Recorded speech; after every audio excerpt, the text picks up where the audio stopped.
Pudimos haber tenido un universo DC con una trilogía de películas de la Liga de la Justicia dirigida por Zack Snyder, con Darkseid y Reverse Flash como villanos. También hubiéramos tenido Man of Steel 2, una película en solitario de Green Lantern y hasta una película de Justice League Dark. Por eso, hoy vamos a meternos en el desarrollo de este universo, para descubrir lo que iba a ser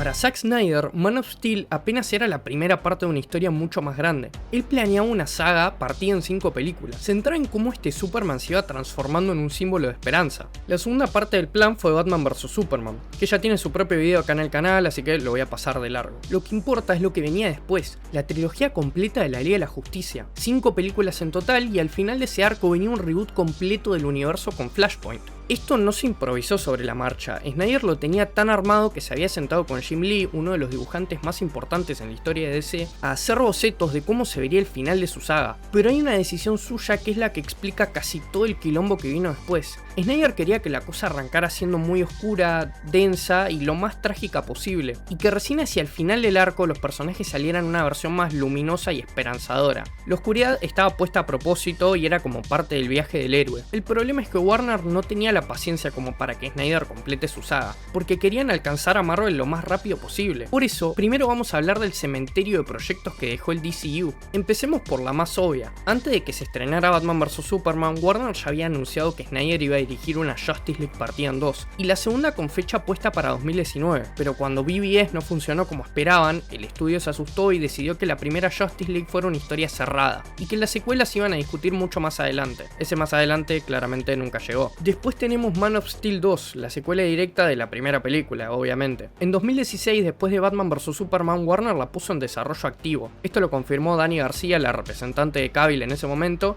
y hasta Amy Adams dijo que ya se estaba escribiendo el guión. Pero cuando Justice League fracasó, sonó el nombre de Matthew Vaughn como para dirigirla. La realidad es que nunca se concretó nada. Pero no se preocupen que tengo planeado hacer un video sobre eso, así que le va a llegar más información pronto. Esta es creo que una de las películas más innecesarias, a mi parecer, Cyborg, con Ray Fisher. Esta película la anunciaron en 2014 como parte del plan original de Snyder y tenía fecha de estreno, 3 de abril de 2020. El detalle es que en todos esos años la película nunca tuvo guionista ni director, era como un título en el calendario y listo. Después del fracaso de Justice League y sobre todo después de que Fisher se peleara públicamente con Warner, el proyecto se murió muy en silencio. Después tenemos Green Lantern Corps. Como dice el nombre, iba a ser una película de todo el cuerpo de Green Lanterns. Para escribirla contrataron a David Goyer, el guionista de Man of Steel y de la trilogía de Batman de Christopher Nolan, a partir de una historia que tenía con Geoff Johns. Después Johns terminó el guión solo con la idea de estrenarla para fines de 2019. De ahí en más, nada, cero noticias, así que bueno, se canceló también. Después tenemos Batman de Ben Affleck y una película en solitario de Deathstroke, pero si te da curiosidad a este punto, tengo un video completo sobre el tema, así que te lo voy a dejar acá arriba. Sigamos con Gotham City Sirens. Apenas se estrenó Suicide Squad en 2016, David Ayer, el director de la película, ya estaba armando un spin-off centrado en las Gotham City Sirens, con Harley Quinn, Catwoman y Hiedra Venenosa juntas. Había un guión escrito y todo, con Máscara Negra como el villano, pero Warner prefirió enfocarse primero en Birds of Prey, que era la otra película de Harley Quinn, y Black Mask justamente terminó reciclado en esa película. Siguiendo con Harley Quinn, tenemos Harley Quinn vs Joker. En la misma movida post Suicide Squad había otra película en desarrollo sobre la relación entre Harley Quinn y Joker después del final de Suicide Squad de 2016, con Margot Robbie y Jared Leto confirmados. Se había anunciado en 2017, se contrataron guionistas y para 2018 el guión estaba terminado y entregado, pero a principios de 2019 la cancelaron silenciosamente. Irónicamente, la historia de cómo Harley se separa del Joker terminó contándose en versión muchísimo más reducida en Birds of Prey. Y bueno, ya que estamos con el Guasón y Harley Quinn, hablemos del Joker de Jared Leto, porque también hubo planes para una película en solitario de su Guasón, o Joker como le prefieran decir, que lo reportaron en 2018. Además de actuar en la película, Leto iba a funcionar como productor. Estaba pensada como para abrir más spin-offs de los personajes de Suicide Squad. ¿Qué pasó? Warner hizo Joker, dirigida por Todd Phillips, que se estrenó en 2019, y según reportes Jared Leto trató de hacer que se cancele esta película. Cuando se anunció fue a sus agentes, que casualmente también representaban a Todd Phillips, y les dijo que paren la producción de la película, que no lo estaban aprovechando como el Guasón y que él era el ganador de un Oscar. Claramente no logró que paren la producción y la película fue un éxito. Siguiendo con los personajes de Suicide Squad, Will Smith había hecho de Deadshot en la película de 2016 y en su momento se habló de una película en solitario para el personaje, pero nunca se concretó nada. De hecho, el papel papel de Deadshot quedó en la nada misma. Y para la secuela de Suicide Squad lo recastearon con Idris Elba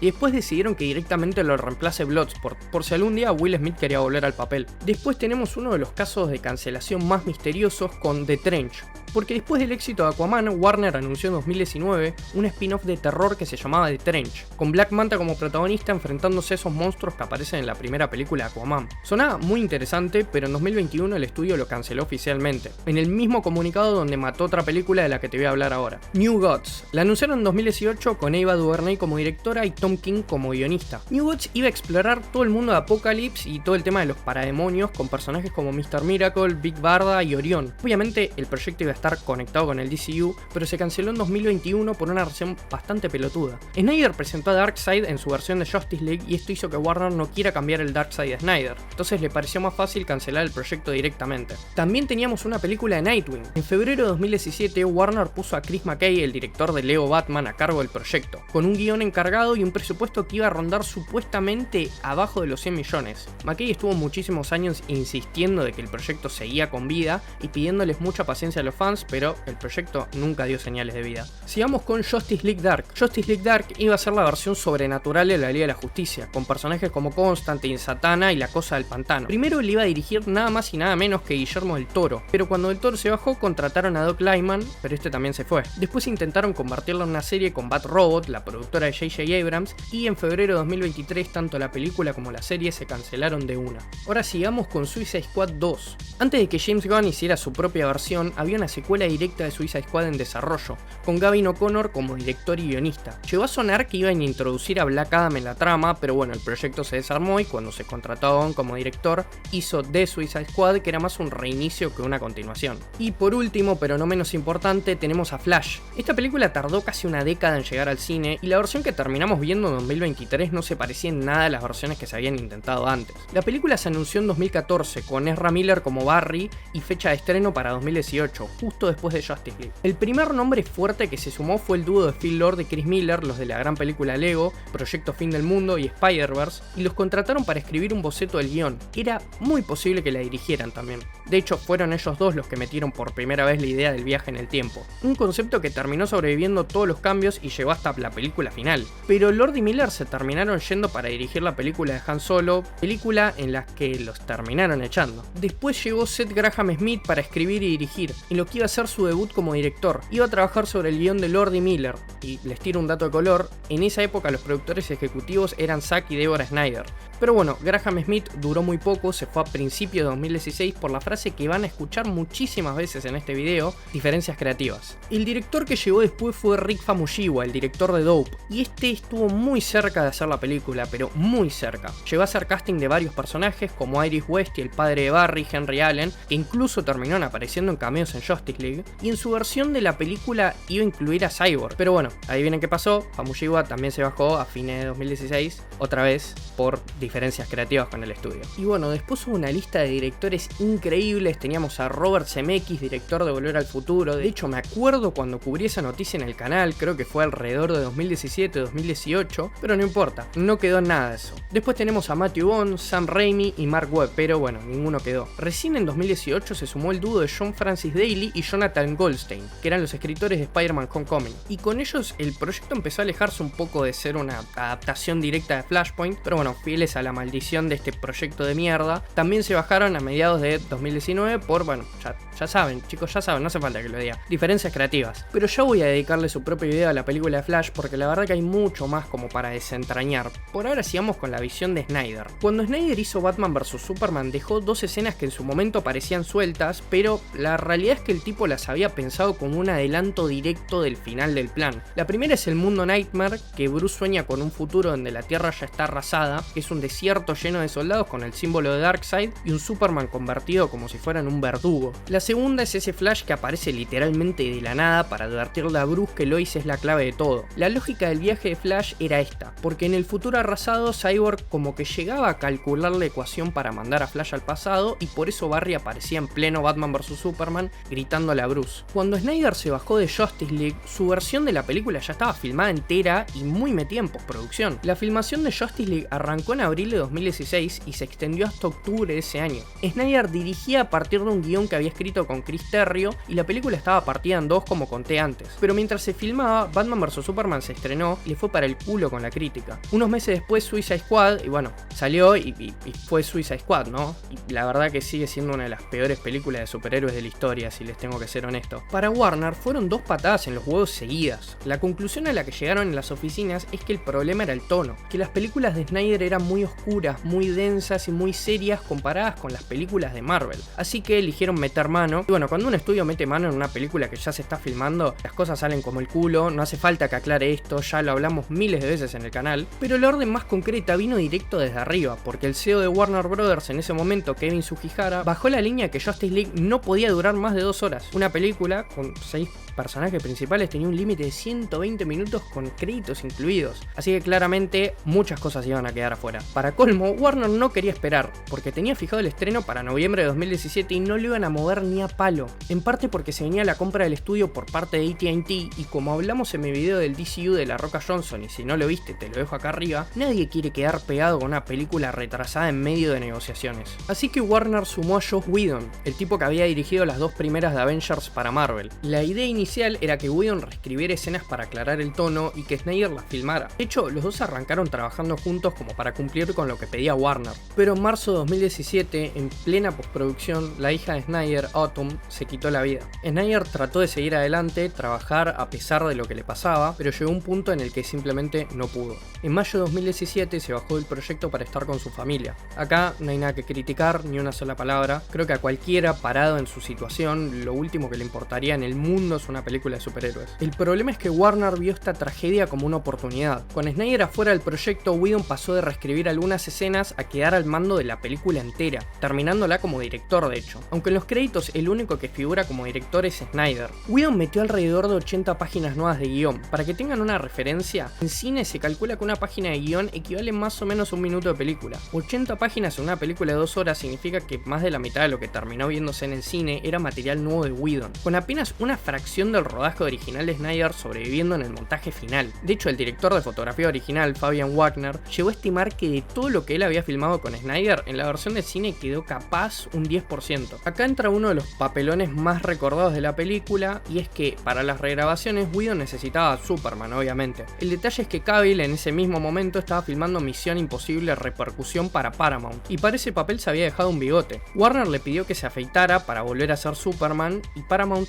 dijo que no le iban a dejar afeitarse en pleno rodaje. Se llegó a ofrecer pausar la producción de Misión Imposible a cambio de $3 millones como para darle tiempo a Cavill a afeitarse y dejar crecer el bigote de nuevo, y Paramount dijo que no. La solución de Warner: vamos a borrarle el bigote a Cavill digitalmente en postproducción, cuadro por cuadro. Así que bueno, esto causó que Superman tenga el famoso labio deformado en casi toda la película. Justice League llegó a los cines el 17 de noviembre de 2017, y los números fueron otra patada en los huevos para Warner. Abrió con unos $94 millones en Estados Unidos, cuando las proyecciones la tenían bastante arriba de los 110. Fue el peor estreno de todo el universo extendido de DC hasta ese momento. Cuando terminó su recorrido, la recaudación mundial quedó en alrededor de $658 millones. Suena como un montón, y para cualquier otra película lo sería, pero la cuestión es que fue la recaudación más baja de las 5 películas del DCU hasta ese momento, incluso por debajo de Batman v Superman. Y ahora si nos ponemos a hacer las cuentas, la película costó alrededor de unos $300 millones únicamente de producción. Súmenle los 25 millones extra que sumaron las regrabaciones de Whedon, y eso sin meter la campaña de marketing, que bueno, eso va aparte. De lo que entra de la taquilla, más o menos la mitad se la quedan los cines, y si hacemos la cuenta, Warner terminó perdiendo millones de dólares. Más tarde, en 2020, Ray Fisher, el actor que hacía de Cyborg, salió públicamente a acusar a Whedon de haber tenido un trato abusivo y poco profesional en las regrabaciones. Apuntó también contra algunos ejecutivos del estudio por haberlo permitido, y denunció episodios de tinte racista en el manejo de su personaje. Las acusaciones derivaron en una investigación interna de Warner Media, que en diciembre de 2020 dijo que solamente se habían tomado medidas correctivas, sin dar más detalles. Después se sumó Gal Gadot contando que ella también había tenido problemas con Whedon en el rodaje, incluso que le había amenazado con perjudicarle la carrera. Whedon por su lado negó todo, dijo que no amenazó nunca a nadie y que sí, le redujo el papel a Fisher, pero fue enteramente porque no creía que Fisher era buen actor y por razones de guión. Lo raro es que para Snyder el corazón de toda la película era Cyborg, era literalmente el eje emocional, o sea, en mi opinión gran parte de la película gira alrededor de él, y en la versión de cine le borraron todo el arco y quedó básicamente como un personaje de relleno. Las diferencias entre versiones son enormes, porque Snyder tenía planificado hasta el último plano y su película ya estaba filmada, o sea, sea, lo único que le faltaban eran los efectos y el montaje. El famoso Snyder Cut, como le dijeron después, estaba guardado en el disco rígido de alguien, esperando que lo terminen únicamente. Cuando empezaron los rumores de que había un corte de director de Justice League, los fanáticos obviamente empezaron a pedirlo, y Snyder terminó confirmando que existía realmente, pero la razón por la que Warner terminó sacando el Snyder Cut fue simplemente porque les convenía. Como dije antes, AT&T había comprado Warner y la nueva dueña estaba por lanzar su propio servicio de streaming, que es HBO Max, como para pelearle a Netflix y a Disney Plus. El lanzamiento de la plataforma caía en el peor momento posible, que era plena pandemia. HBO Max necesitaba contenido que haga que la gente se suscriba. ¿Qué mejor que una película de la Liga de la Justicia que un ejército de fans venía pidiendo a los gritos hace un montón de años y que encima estaba filmada ya? A ver, mucha gente se imaginaba que el Snyder Cut era una película que estaba terminada juntando polvo, pero a ver, si nos ponemos técnicos, lo que existía era un montón de material filmado y un montaje preliminar. Para convertir eso en una película, Warner tuvo que poner alrededor de 70 millones de dólares. Con esa plata se completaron los efectos, la banda sonora y el montaje, y además se filmó material nuevo en octubre de 2020. La idea original era lanzarla como una miniserie de 4 partes, pero a principios de 2021 se descartó la idea y quedó como una película larguísima. Para mí, la peor decisión que pudieron tomar. Después del estreno del Snyder Cut, nació la segunda campaña, que era Restore the Snyderverse. Los fans querían que Warner apruebe las 2 secuelas que faltaban, Justice League 2 y 3, para que Snyder pudiera cerrar su historia. Y ahora viene lo que ya sé que estaban esperando todos, la historia de Justice League 2 y 3. Todo lo que viene ahora sale de bocetos reales que Snyder dibujó con Jim Lee y Geoff Johns, y también de sus propias entrevistas. Busqué fuentes como un enfermo y me aseguré de revisarlas 500 millones de veces. La historia empezaba justo después de la primera película. Steppenwolf estaba muerto, la Liga había salvado al mundo y cada uno había vuelto a su vida. Pero las cosas estaban muy raras, porque Superman se las tenía que arreglar para volver a la normalidad ahora que para el mundo Clark Kent estaba muerto, porque acuérdense que en BBS lo enterraron como Clark, y en el medio de todo eso se enteraba de algo enorme. Lois estaba embarazada. Había una subtrama medio turbia que venía de un borrador anterior donde Bruce Wayne y Lois habían tenido un breve romance. Bueno, para el borrador final eso se transformaba en algo mucho más sutil. Lois había vuelto con Superman, pero ella y Batman seguían trabajando juntos en secreto como para encontrar a Lex Luthor. Y Batman, que es Batman, se daba cuenta de que ella le escondía algo. Mientras tanto, cada héroe tenía su historia abriéndose en paralelo. Wonder Woman se reunía con la amazona que en su momento le había avisado de Steppenwolf. Diana tenía una visión en la que se veía a sí misma convirtiéndose en la diosa de la guerra y matando a Superman. Aparte, descubría la forma de volver a Themyscira. Aquaman, por su lado, estaba metido en los conflictos de Atlantis, tratando de unir los 7 reinos. Y Cyborg ayudaba a Flash a limpiar el nombre de su papá. Volvemos con Batman siguiéndole el rastro al Acertijo. Lo encontraba escondido en una cabaña abandonada y ahí se enteraba de algo totalmente escalofriante. Lex había contactado al Acertijo y le había encargado de resolver la ecuación antivida. Y lo peor es que